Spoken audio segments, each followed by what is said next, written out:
Bonjour tout le monde, nous sommes vendredi, ce dernier jour des rencontres interuniversitaires à l'ESS de Bordeaux et je suis avec Marilyn Philippi. Bonjour, Bonjour. ça va bien? Ah, très bien. Ça s'est bien passé ces C'était rencontres? très très dense, très riche, beaucoup d'échanges. Enfin, après Covid, rencontrer Ouais, ça fait du 450 bien. participants, c'était énorme, mais très frustrant aussi parce qu'on ne peut pas être partout et non, c'était vraiment fabuleux. Est-ce que tu peux te présenter un peu? Qu'est-ce que tu fais? Alors, moi, je suis Marilyn Philippi, professeure d'économie à Bordeaux Sciences Agro et chercheur associée à l'INRAE et à AgroParisTech. Et je D'accord. suis depuis janvier avec David Diez, la nouvelle co-rédactrice en chef de la RECMA, qui est la Revue internationale d'économie sociale. D'accord. Et qu'est-ce que tu es venu faire lors de ces rencontres? Notamment, j'aimerais que tu nous parles de l'atelier que tu as animé sur la thématique des responsabilités territoriales. Alors, la responsabilité territoriale des entreprises, c'est une notion que nous avons travaillée, que nous travaillons à la chaire Terre ESS de Sciences Po Bordeaux avec Timothée Duverger. Et c'est une notion finalement qui intuitivement dit beaucoup de choses, mais qui en fait n'est pas claire parce qu'elle n'est pas du tout diffusée, développée. Donc nous avons constitué un petit collectif de chercheurs pour éclairer cette question. Et donc nous avons hier restitué au cours de la session ces travaux que nous menons et qui vont donner lieu à un rapport et à un ouvrage avant la fin de l'année sur la notion de responsabilité territoriale des entreprises. Donc pour éclairer cette notion, nous avons sollicité Jean-Pierre Chanteau qui travaille sur la notion de responsabilité sociétale des entreprises et de la notion tout simplement de responsabilité, qu'est-ce que c'est ?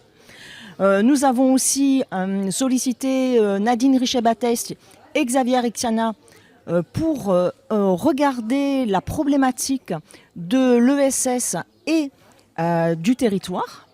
Et puis Amélie Artis, qui travaille sur les notions de coopération et développement territorial. On a ensuite Thomas Lamarche pour les questions d'institutionnalisation et de regarder comment les dispositifs institutionnels accompagnent cette notion de responsabilité territoriale des entreprises.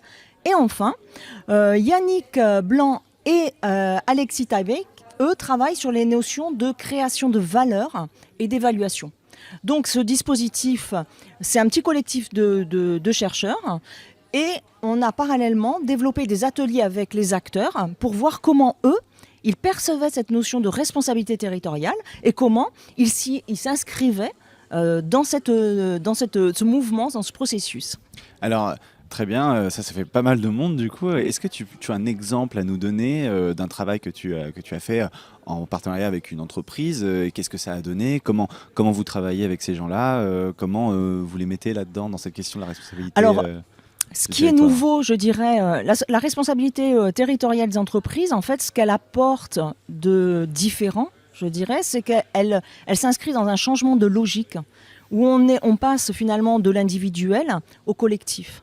Et finalement, ce qui permet d'associer responsabilité, ESS et territoire, c'est vraiment l'entreprendre en commun. Donc, ça impose de changer la façon d'organiser les logiques d'action. Oui. Et les pratiques sociales avec les territoires. Donc, par exemple, pour répondre à ta question, sur un exemple concret, c'est comment, dans des dispositifs, par exemple, territoire zéro chômeur, ou bien dans un dispositif comme une SIC, une société coopérative d'intérêt collectif, on va avoir différentes parties prenantes, parce que ce qui est au cœur de cette notion de responsabilité territoriale, c'est le fait de travailler tous ensemble, d'entreprendre ensemble des entreprises, mais aussi des collectivités territoriales, aussi des associations, mais aussi des consommateurs, des citoyens, la communauté, pour créer finalement cette valeur et créer ce mouvement de responsabilité.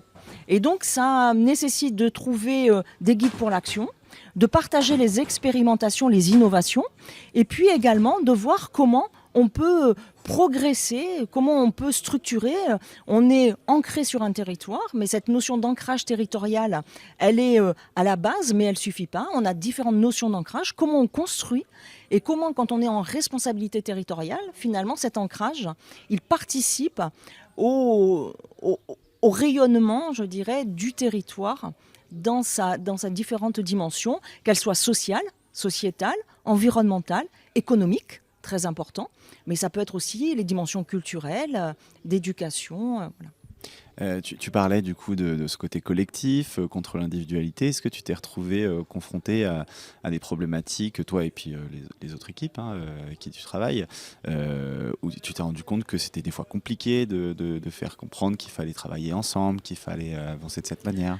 Alors, il est certain que si on regarde, si on discute avec les acteurs, il y a beaucoup de questionnements sur comment on arrive à concilier des intérêts qui sont parfois contradictoires et comment on arrive à construire collectivement cette dynamique. Et un des résultats que nous mettons en évidence, c'est qu'évidemment, le conflit fait partie du processus de construction. Et que l'idée, c'est de regarder comment je peux travailler ensemble, mais sans pour autant gommer la diversité, les oppositions, voir comment justement j'articule aussi les différents niveaux. On a le niveau local, on a le niveau régional, on a le niveau national et voire international. Et donc c'est cet enchevêtrement qui crée aussi la dynamique et qui permet d'avoir ce mouvement de comment je suis en responsabilité par rapport à ma communauté, par rapport à mon territoire, comment je rends compte de ma responsabilité. Et donc, toutes les réflexions que nous menons, c'est à la fois de regarder comment l'économie sociale et solidaire, elle a des valeurs qui vont s'incarner, qui vont s'animer, qui vont participer, mais qui vont aussi se partager avec des entreprises conventionnelles, avec des collectivités, avec d'autres collectifs qui ne sont pas forcément labellisés économie sociale et solidaire. D'accord, on arrive à la fin de notre entretien. Je suis désolé, c'était très court, mais on est pris par le temps. C'est parfait. Bon. C'est la frustration qu'on a eue tout au long de ces journées. En tout cas, avant de se quitter, toi, qu'est-ce que tu attends de la suite? Comment tu imagines l'avenir par rapport à toutes ces questions? Est-ce que tu as déjà une vision?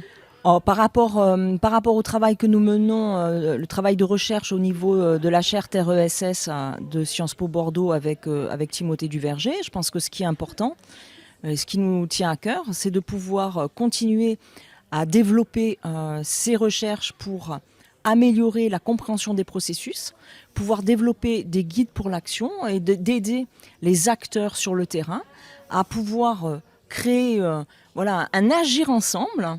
Vous avez interviewé Jérôme Sadier, la République de l'ESS. On est vraiment sur l'idée d'avoir des dispositifs de recherche-action, pour pouvoir mettre en œuvre ces concepts, pour aussi les éclairer et faire une dynamique gagnante, à la fois pour les entreprises, mais aussi pour les communautés et pour la population. Très bien, Marine Philippi, merci beaucoup d'être venue. Merci à vous. Et d'avoir répondu à nos questions. Et nous, on se retrouve très vite pour ces derniers moments lors des rencontres interuniversitaires de l'ESS. À très bientôt.